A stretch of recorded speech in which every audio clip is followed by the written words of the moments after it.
প্রথমেই কাজলা দিদির কবি, আমাদের সকলের প্রাণের কবি যতীন্দ্রমোহন বাগচি, তার চরণে আমার সশ্রদ্ধ প্রণাম জানাই।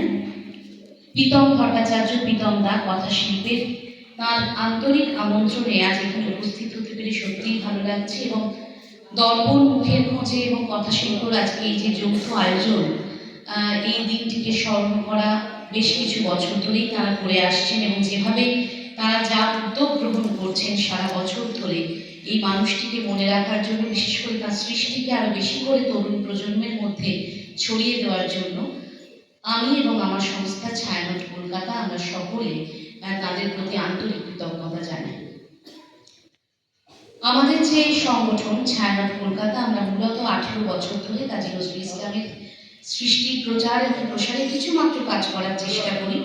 তো সেক্ষেত্রে আমাদের কাজগুলির মধ্যে শুধুমাত্র কিছু সাংস্কৃতিক অনুষ্ঠান করা নয়, সারা বছর ধরে বিশেষ করে নজরুল স্মৃতি বিজড়িত যে সমস্ত জায়গা রয়েছে সেই জায়গাগুলোকে আরো বেশি করে তরুণ প্রজন্মের কাছে পৌঁছে দেওয়া, চিনিয়ে দেওয়া, এটাও আমাদের কাজের অন্যতম অঙ্গ। এবং নজরুলের সঙ্গে সেই সময় যারা বিভিন্ন বিষয়ের দিকপাল মানুষেরা ছিলেন, সাহিত্য অঙ্গনে যারা উজ্জ্বল নক্ষত্ররা ছিলেন, তাদের সঙ্গে নজরুলের কি ধরনের সম্পর্ক ছিল এবং নজরুল কিভাবে তৈরি হয়েছিলেন, আমরা পরবর্তীতে নজরুলকে কিভাবে পেয়েছিলাম, সেই সবটা নিয়ে আমরা কিছুমাত্র গবেষণা করার চেষ্টা করি। তাই প্রীতমদা যখন বললেন যে যতীন্দ্রমোহন বাগচির জন্মস্থানে তার জন্ম জয়ন্তীতে উপস্থিত থাকার কথা, তাই মনে হলো যে দু চার কথা বোধহয় বলার প্রয়োজন। আমাদের মানবতার কবি, সাম্যবাদী কবি, বিদ্রোহী কবি অবশ্যই কাজী নজরুল ইসলামের সঙ্গে যতীন্দ্রমোহন বাগচির কতটা ভক্তির, কতটা শ্রদ্ধার সম্পর্ক ছিল সেই সম্পর্কে দু চার কথা। আমরা সকলেই জানি যে কাজী নজরুল ইসলামের রচনা সেই সময় অর্থাৎ প্রাক স্বাধীনতা যুগে বিপ্লবীদের কতটা উদ্বুদ্ধ করেছিল, তার গান, তার কবিতা, প্রবন্ধ, লেখালেখি সবকিছু। সেই সময় ব্রিটিশরা ভীষণভাবে নজরুলের প্রতি দৃষ্টি রাখছিলেন যে নজরুল কি ধরনের রচনা করছেন, এবং সঙ্গে সঙ্গে তার অনুবাদ ইংরেজিতে তারা করে ফেলতেন। সেরকম একটি সময় 1922 সালে 11ই অগস্ট কাজী নজরুল ইসলামের একক সম্পাদনায় ধূমকেতু পত্রিকা প্রকাশিত হলো, এবং সেই পত্রিকায় 26শে সেপ্টেম্বর প্রকাশিত হলো নজরুলের একটি কবিতা আনন্দময়ীর আগমনে, যে কবিতার জন্য কাজী নজরুল ইসলাম 1 বছরের মতো সময় কারাগারে কাটিয়েছিলেন। তাকে 23শে নভেম্বর কুমিল্লা থেকে গ্রেপ্তার করা হলো এবং নিয়ে আসা হলো প্রেসিডেন্সি জেলে। মোট 4টি জেলে কাজী নজরুল ইসলাম সেই 1 বছর কাটিয়েছেন। প্রথমে প্রেসিডেন্সি জেল, তারপর আলিপুর জেল, তারপরে হুগলি জেল, এবং সর্বশেষ তিনি মুক্ত হন বহরমপুর জেল থেকে। গত 25 তারিখে আমি বর্তমান যেটা হুগলি ডিস্ট্রিক্ট কারেকশনাল হোম, সেখানে নজরুলের কক্ষটি খুব সুন্দরভাবে সংরক্ষিত রয়েছে, সেটি ভিজিট করতে গেছিলাম। এবং সত্যিই মনে হয় যে একটি কবিতা লেখার অপরাধ, এতটাই তার অপরাধ ব্রিটিশদের চোখে অন্তত, যে তার জন্য একটি মানুষকে এইভাবে তারা জীবন ভোগ করতে হয়েছে। তো এইরকম একটি সময় যখন কাজী নজরুল ইসলাম রয়েছেন হুগলি জেলে, সেই সময় নজরুল তাদের উপর যে ধরনের অত্যাচার, অবিচার করতেন ইংরেজরা বা তৎকালীন সরকার, সেটাকে নজরুল মেনে নিতে পারেননি, এবং তিনি প্রায় 38 দিন অনশন করেন। 39 দিনের মাথায় তিনি যাকে মাতৃজ্ঞানে দেখতেন, মা বলেই সম্বোধন করতেন, বিরজা সুন্দরী দেবী, তার হাতে লেবুর রস পান করে তার অনশন ভঙ্গ করেন।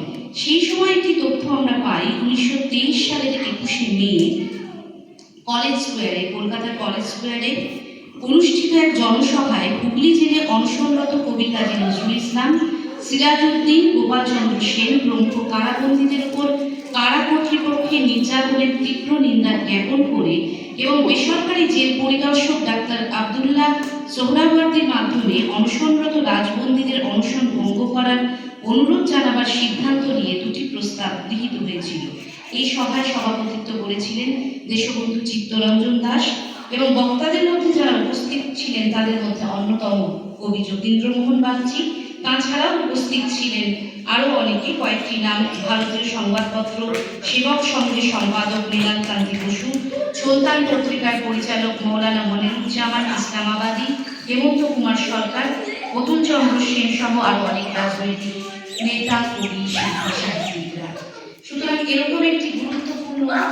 কাজে যখন নজরুল অনশন করছেন, রবীন্দ্রনাথও টেলিগ্রাম পাঠাচ্ছেন যে give up your hunger strike, our literature claims you.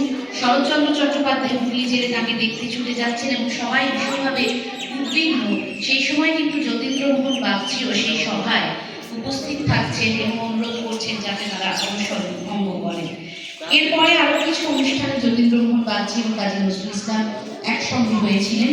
বিশেষ করে আরো একটি অনুষ্ঠানের কথা বলা যায়।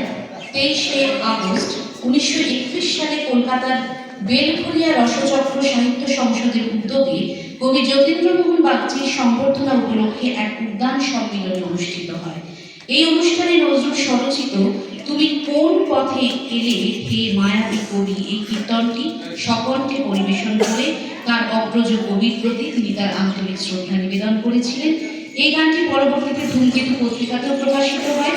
এটি 1338 শ্রাবণ আশ্বিনের জয়ন্তীতে এবং 1338 আশ্বিনের উপাসনায় প্রকাশিত হয়েছিল। পরবর্তীতে গানটি সুরসাথী গীতিগ্রন্থেও সংকলিত হয়। কলকাতা বেতার কেন্দ্রের সঙ্গে আমরা জানি যে কাজী নজরুল ইসলামের একটি চমৎকার সম্পর্ক ছিল। একাধিক অনুষ্ঠান তিনি সেখানে করতেন। বিশেষ করে তার যে গুরুত্বপূর্ণ দুটি অনুষ্ঠান নবরাগ মালিকা এবং হারামণি, যেখানে নতুন রাগ সৃষ্টি করছেন কিংবা লুপ্তপ্রায় রাগগুলোকে আরো বেশি করে মানুষের সামনে নিয়ে আসছেন। তাই বেতার কেন্দ্রের বহু অনুষ্ঠানে নজরুল যোগ দিতেন, নানান ধরনের অনুষ্ঠানে যোগ দিতেন। এমনকি আপনারা জানলে হয়তো কিছুটা অবাক হবেন যে হাত দেখা, হস্ত গণনা করা সেরকম বিষয়ক অনুষ্ঠানও তিনি বেতারে করেছেন। 12ই ডিসেম্বর 1939 সালে কলকাতা বেতার কেন্দ্র থেকে যে সান্ধ্য অনুষ্ঠান প্রচারিত হয় ছোটদের আসরে সাহিত্যিক সম্মেলন, সেখানে নজরুলের সঙ্গে অংশ নিয়েছিলেন যতীন্দ্রমোহন বাগচি, কালিদাস রায়, রাধারানী দেবী, নরেন্দ্র দেব, বীরেন্দ্র মিত্র, শৈলজানন্দ মুখোপাধ্যায়, সজনীকান্ত দাস এবং বুদ্ধদেব বসু। আরও একটি বিশেষ অনুষ্ঠান 1940 সালের 8ই মে কলকাতা বেতারে রবীন্দ্রনাথের জন্মদিন উপলক্ষে কবিতা পাঠ করেছিলেন এবং সেই অনুষ্ঠানে স্বরচিত কবিতা পড়ে শুনিয়েছিলেন কাজী নজরুল ইসলাম। অন্যান্য কবিদের মধ্যে উপস্থিত ছিলেন কুমুদ রঞ্জন মল্লিক। আমরা সকলেই জানি কুমুদ রঞ্জন মল্লিক কাজী নজরুল ইসলামের শিক্ষকও ছিলেন। এছাড়াও ছিলেন যতীন্দ্রমোহন বাগচি, করুণানিধান বন্দ্যোপাধ্যায়, কালিদাস রায়, রাধারানী দেবী এবং নরেন্দ্র দেব। এরপর আরেকটি বিশেষ অনুষ্ঠান, এই অনুষ্ঠানটির কথা বলি আমার মোটামুটি বক্তব্য শেষ করব। 1941 সালের 25শে মে বঙ্গীয় মুসলিম সাহিত্য পরিষদের উদ্যোগে কলকাতার ডেন্টাল কলেজ হল প্রাঙ্গণে কাজী নজরুল ইসলামের 43তম জন্মতিথি উৎসব অনুষ্ঠিত হয়। এই অনুষ্ঠানে কিন্তু সভাপতিত্ব করেছিলেন যতীন্দ্রমোহন বাগচি। সুতরাং এই যে বয়সে বড় হলেও নজরুলের সঙ্গে তার যে সম্পর্ক এবং উভয়ের যে পারস্পরিক যে শ্রদ্ধার সম্পর্ক, এই অনুষ্ঠানগুলোর তথ্য যখন আমরা জানতে পারি তখন বুঝতে পারি যে দুজনের মধ্যে কতটা ঘনিষ্ঠ, কতটা আন্তরিক এবং কতটা শ্রদ্ধার সম্পর্ক ছিল। এবং যতীন্দ্রমোহন বাগচি তার অভিভাষণের পর একটি স্বরচিত কবিতা আবৃত্তি করেছিলেন। কবিতাটির নাম কবি বরণ। সেই কবিতাটি একটু পাঠ করার চেষ্টা করছি। যতীন্দ্রমোহন বাগচি লিখছেন কাজী নজরুল ইসলামকে নিয়ে এই কবিতা। কাব্যের অমৃত রসে চিত্ত যার প্রমত্ত মুশকুল, মানব যে যাহার নিত্য ফোটে ফুল ডাকে বুলবুল, সেই নজরুল কবি। তারই জন্ম তিথিতে কোন প্রশান্তির বাণী কেবা তারে যাবে শুনাইতে, যে জন সুরের রাজা কিশোর লাগিবে তার কানে, অবেলায় বাষ্পরুদ্ধ কণ্ঠ যার সে কি তাহা জানে।